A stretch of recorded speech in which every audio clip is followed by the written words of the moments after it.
What's the estimated? 500 plus. Oh. 500 plus, I think. I saw. Very good. Thank you, Lala Move.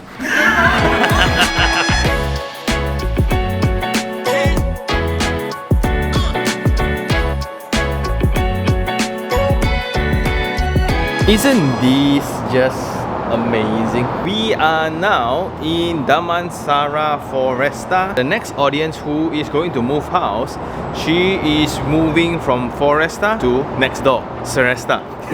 So I think it's from a rental unit to a unit that she bought herself. So let's check out her story. Nice to meet you.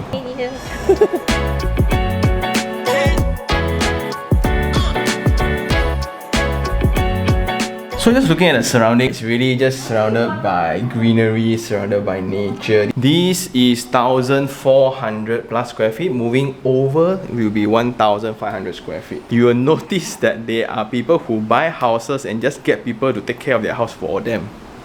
Wow! So how much you pay for rent here? My friend rent it to me so that I can help to take care of the house. Wow, so good. So the price is slightly lower, 1,500 like that. But the average rent here is 2,000 plus. They migrated, so they want somebody to take care of the house. Then your new house, Seresta, how much you bought? About 1 million. Woo! Judging based on two, right? Very experienced people, you see? So in total, move 3 times, right, y'all?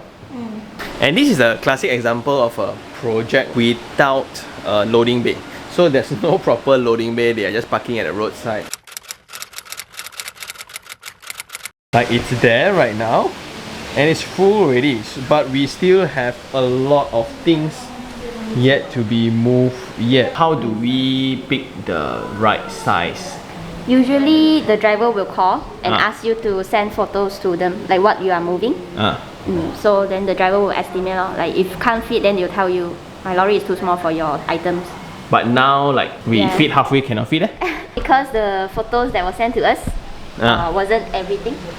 Oh. Okay, so now the new truck is here and we are going to move the big stuff. We have the fridge left, several things left actually. So this was due to the inconsistent pictures sent and we asked like what should we actually do.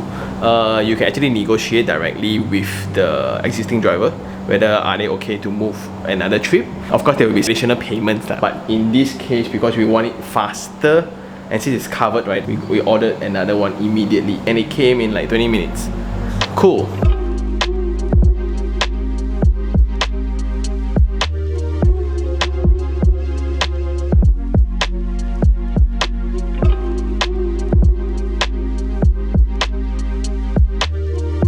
Okay, so they just finished moving. We are moving out. Let's go.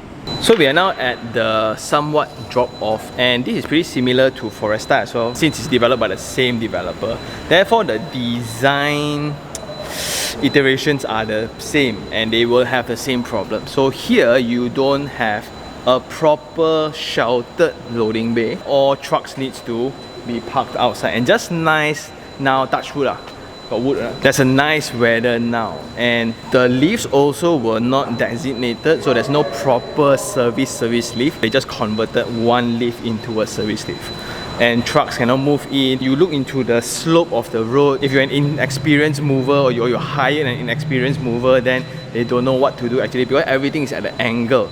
So things that they are too heavy, it will be very challenging. It's really surprising that when we buy properties, this is the least of our concern. When's the last time we go and check out a loading bay? And from that truck at the end, you can see that's the end. We are now coming over. So this is the somewhat loading bay. And now there's only one working.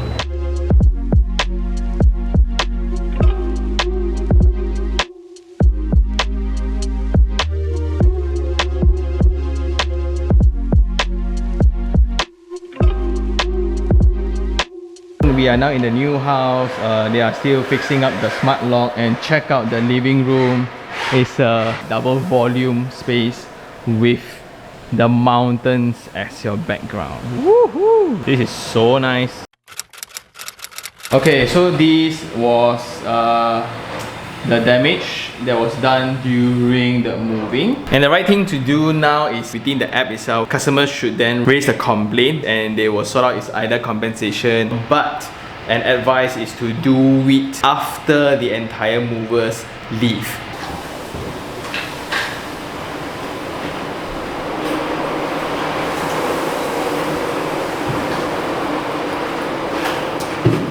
Is he very kanchiong? We are halfway moving. What would you tell yourself earlier this morning? Put the fragile sticker bigger. So it's more obvious for them to see lah. So I write on the tape, and then it's not so obvious. Then they terbalik the whole box.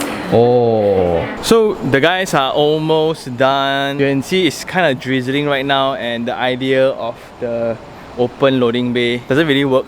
So I think developers should all take note. Maybe there is one, just that it's not open yet. I also learned the waiting time is heavily dependent on the service lift. So the service lift is shared by the construction people, the movers. Wow, it just takes so long. Another thing is we protect things within the packages, but we don't protect the surfaces of our newly renovated house, especially all the corners. And just now one of the tile actually chipped, then the surfaces of the paint actually scratched. These are not intentional, but just it happens, accidents happen. So what I'm interested now to add on to this will be the compensation portion, which also led me to my latest lesson. It's best that you have one or two, especially if you are a girl, have more people to hang out around the house. Because you want to supervise the truck, you also need somebody to be at home.